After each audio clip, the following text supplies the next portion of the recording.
আসসালামু আলাইকুম রহমতুল্লাহি বারাকাতু। সুপ্রিয় বন্ধুরা, আজকে আমার আরেকটা ভিডিও নিয়ে আমি হাজির হলাম,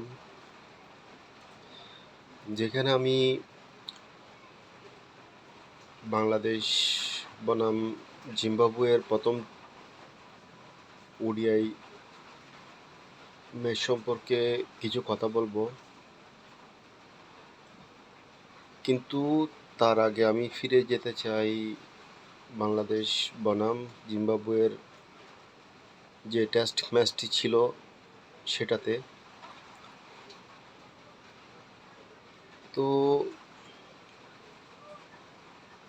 কথা হচ্ছে, বাংলাদেশের যে খেলা সেটার উপর ভিত্তি করে বাংলাদেশ এভাবে একটা ইনিংস হাতে রেখেই জিম্বাবুয়েকে জিতিয়ে দিল। খুব অবিশ্বাস্যকর লাগতেছে। যাই হোক, বাংলাদেশের হয়তো ভাগ্য খারাপ, না হলে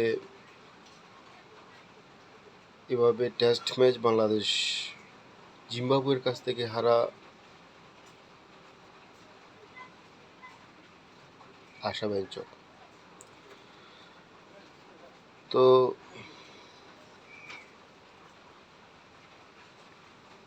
মাঝে মধ্যে ইচ্ছা হয় বাংলাদেশের খেলোয়াড়দেরকে একটু বকাবকি করি। কি বলবো, আসলে সব আউয়াল নম্বর হারামি। এরা এক ম্যাচ ভালো করলে এক ম্যাচ খারাপ করে।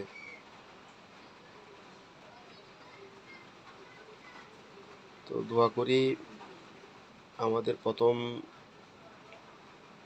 ওডিআই ম্যাচটি যাতে ভালো খেলে এবং আমাদের মুখ উজ্জ্বল করে।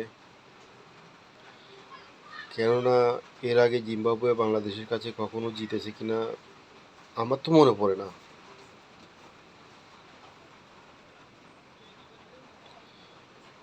হ্যাঁ, যদি বলেন যে খারাপ টিমের কাছে হারাটা খুব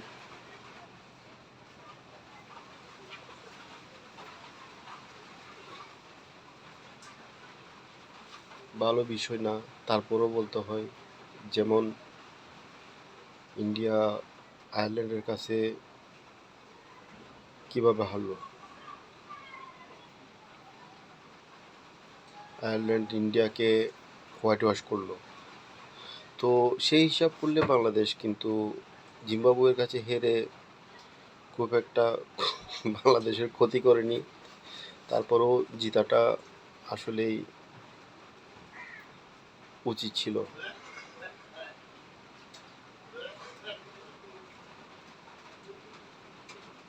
তো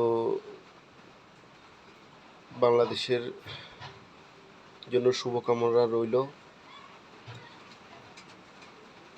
ধন্যবাদ সকলকে।